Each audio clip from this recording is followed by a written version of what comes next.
L'actualité, c'est le Canada qui l'a fait il y a encore quelques semaines, puisque le Canada a présenté une équipe de joueurs incroyables pour aller justement chercher le meilleur résultat possible, et le meilleur résultat possible en World Cup, donc FIBA World Cup, la Coupe du Monde de basketball qui avait lieu en septembre, c'est une 3e place. Et pour en parler avec nous, on a un spécialiste du basketball canadien, Raphaël Guillemette, je rappelle, un journaliste sportif pour Radio-Canada.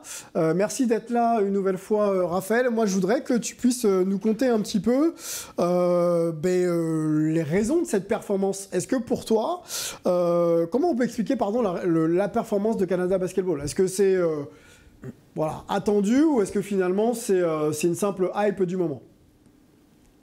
Non, c'était attendu. Attendu, par contre, sur un plan très court terme. Il faut dire que les Canadiens ont raté leur qualification de peu pour les Jeux olympiques de Tokyo en 2020. Et à ce moment-là, on a senti un déclic qui était nécessaire au sein de l'organisation canadienne. L'entraîneur-chef des Raptors à l'époque, Nick Nurse, qui était aussi donc l'entraîneur de l'équipe nationale avant Jordi Fernandez, avait décidé, vous savez quoi, j'en ai marre de prendre ceux qui veulent venir parce que ça les arrange sur cet été-là. Je vais prendre ceux qui veulent s'engager pour former une véritable équipe sur tout le cycle olympique. Donc, on parle de 4 ans. Alors, le plan initial n'était pas forcément de remporter la Coupe du monde de basket, c'était de viser les Jeux olympiques de Paris, une qualification, et à ce moment-là, de jouer le titre à Paris. Bon, vous en conviendrez qu'on a déjà dépassé un peu les attentes, mais on était conscient que le Canada avait du talent sur les mains. Vous le mentionnez tout à l'heure, Shai Gilgeous-Alexander, Dylan Brooks également, mais c'est pas que eux, il y a aussi Jamal Murray qui vient de remporter le titre de la NBA avec les Nuggets.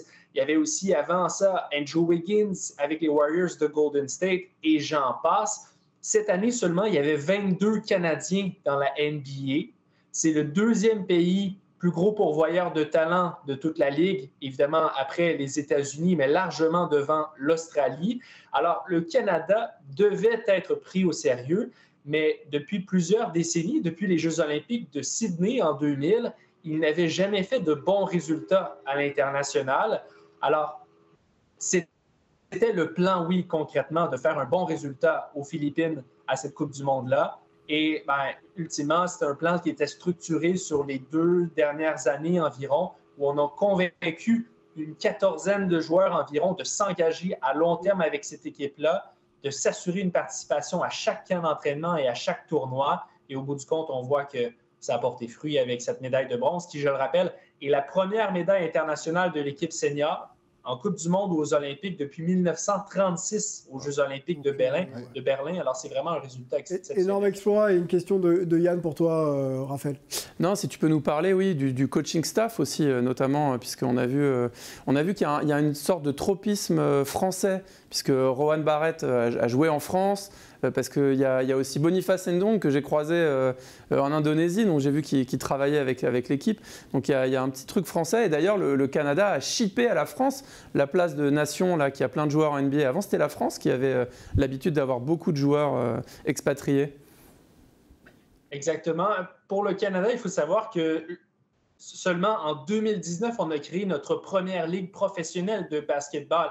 Alors, on n'avait pas le choix d'exporter des talents, et quand ils ne réussissaient pas à se faire une place en NBA, il fallait vous les envoyer en France ou encore ailleurs en Europe pour qu'ils puissent faire carrière. Alors, à ce moment-là, c'est normal que beaucoup de joueurs canadiens aient justement développé une expertise en France, que certains Français aient décidé de s'impliquer auprès du programme national canadien aussi, parce qu'à ce moment-là, il y avait des opportunités. Et j'aimerais souligner que dans cette dernière Coupe du monde, la nation qui a été championne, l'Allemagne, était dirigée par un entraîneur canadien, Gord Ebert, et le programme féminin est aussi dirigé, le programme féminin allemand, par une Canadienne, alors qu'au Canada, maintenant, ce sont des entraîneurs espagnols qui dirigent nos 2 programmes nationaux, tant masculins que féminins.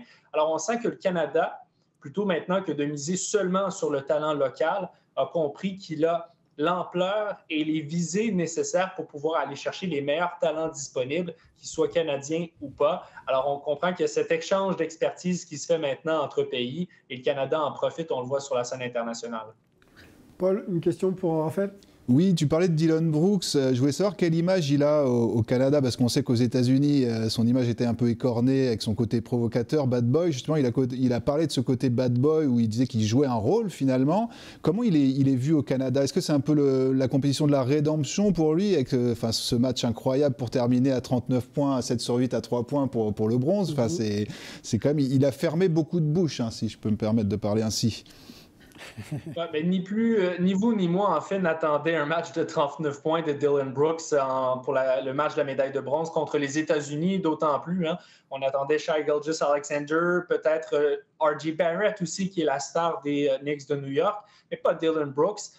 Cependant, Dylan Brooks, il faut comprendre qu'il a un rôle essentiel au sein de cette formation canadienne. En fait, il personnifie la culture basket canadienne. Et par là, j'entends des joueurs qui ont quelque chose à prouver, qui sont négligés à la base et qui n'ont pas peur de se montrer confiants contre les plus grands talents de la planète. Je pense notamment à ces Américains qui, par moments, passent pour plus arrogants que confiants sur le terrain. Alors, il est allé tout simplement niveler avec eux ce niveau d'arrogance et de confiance-là. C'est aussi le personnage du vestiaire canadien. Il en faut un pour attirer les regards et peut-être permettre à Shai Gilgeous-Alexander de se concentrer sur ses performances sur le terrain. Alors, en ce sens-là, je pense que Dylan Brooks a vraiment un rôle capital. Et quand ce n'est pas de produire des points sur le terrain, c'est de fermer les portes à Luka Doncic, par exemple, lors d'un match crucial. Sa contribution défensive est aussi essentielle au succès de l'équipe canadienne. Alors, on sent qu'il a compris quelle était sa niche, autant dans la NBA qu'avec l'équipe nationale. Et là, on voit qu'encore une fois, ça porte fruit quand on lui fait confiance. On comprend en t'écoutant, Raphaël, que l'émergence du basketball canadien, c'est pas d'aujourd'hui. 95 pour les premières franchises NBA. On se souvient aussi de la demi-finale de Sydney où donc la France bat le Canada pour se qualifier donc en finale. Steve Nash, 2 fois MVP quand même de la NBA. Donc le Canada basketball est là. Donc ça c'est pour le bilan. Perspective maintenant avec vous tous, messieurs. Qu'est-ce qu'on doit attendre de cette équipe à Paris, puisqu'on sait qu'un champion NBA n'était pas là, Jamal Murray, que Bénédicte Mathurin peut peut-être aussi intégrer cette équipe. Un ex-champion NBA, Andrew Wiggins. Et Andrew Wiggins également. Je me tourne vers Yann.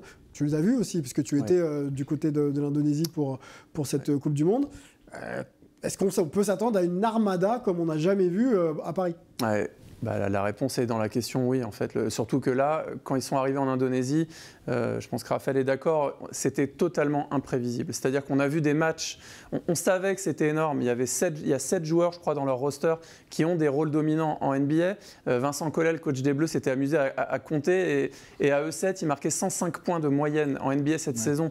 Donc c'est des joueurs à grand rôle, contrairement à nos joueurs français, dont le rôle a progressivement décliné ces dernières années. Donc en rajoutant des champions NBA, Bénédicte Mathurin, avec une année d'expérience. Et puis je vous rappelle qu'en plus tout ça est un peu supervisé en arrière-plan par David Blatt, qui est juste un des meilleurs coachs de l'histoire du basket, tout simplement.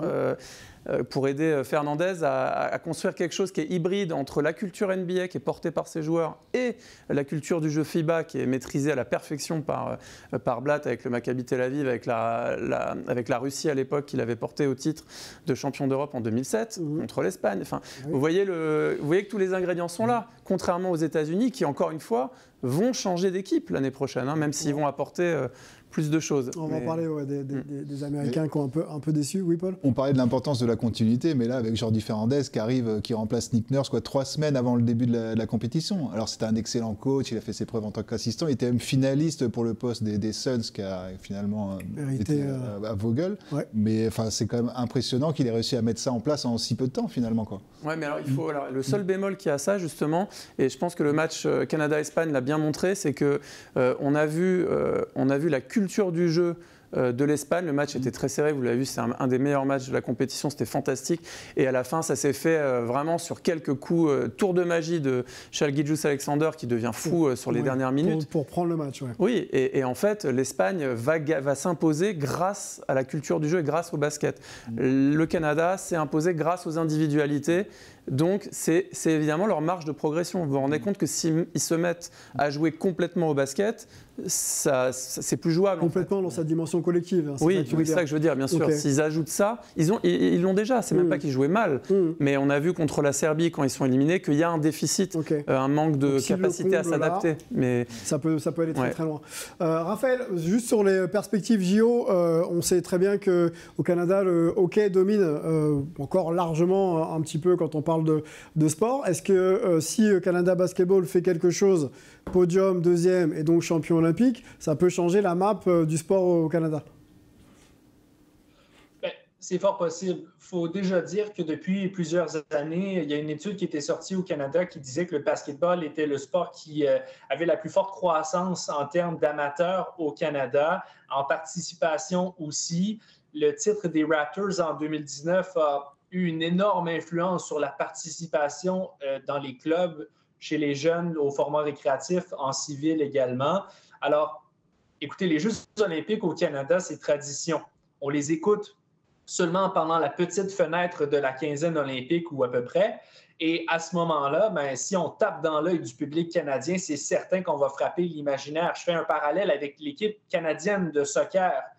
Au plan féminin, on a remporté l'or olympique à Tokyo et au plan masculin, cette année, on s'est qualifié pour la Coupe du monde au Qatar. Première participation en 36 ans pour le Canada qui va maintenant accueillir des matchs et prendre part à la Coupe du monde de 2026 qui sera conjointement organisée avec les États-Unis et le Mexique. C'est une fenêtre d'opportunité parfaite pour ces deux sports-là de frapper l'imaginaire et étant deux des sports les plus accessibles, les moins dispendieux, beaucoup moins que le hockey sur glace, c'est une occasion pour le basket, justement, avec plus d'infrastructures, d'aller se faire une place dans le cœur des Canadiens. Et je pense qu'on verra encore plus, justement, de Shai Gilgeous-Alexander venir au cours des 10-20 prochaines années. Mais déjà, on sent les impacts positifs de la venue des Raptors en 1995 et de cette structure qui a été formée tout autour de ces jeunes talents qu'on a découverts au cours des 10 dernières années environ. Raphaël Guillemette, merci beaucoup. Je rappelle que tu es journaliste sportif pour Radio-Canada et on essaiera de revenir vers toi régulièrement pour surveiller l'émergence du basketball canadien, parce qu'on aimerait bien quand même savoir à qui on aura affaire dans quelques mois pour s'en sortir au mieux. Merci beaucoup, Raphaël. Un peu mieux. Ça fait plaisir. Et Victor, ce passage à Toronto le 12 février, on se donne rendez-vous à cette période-là.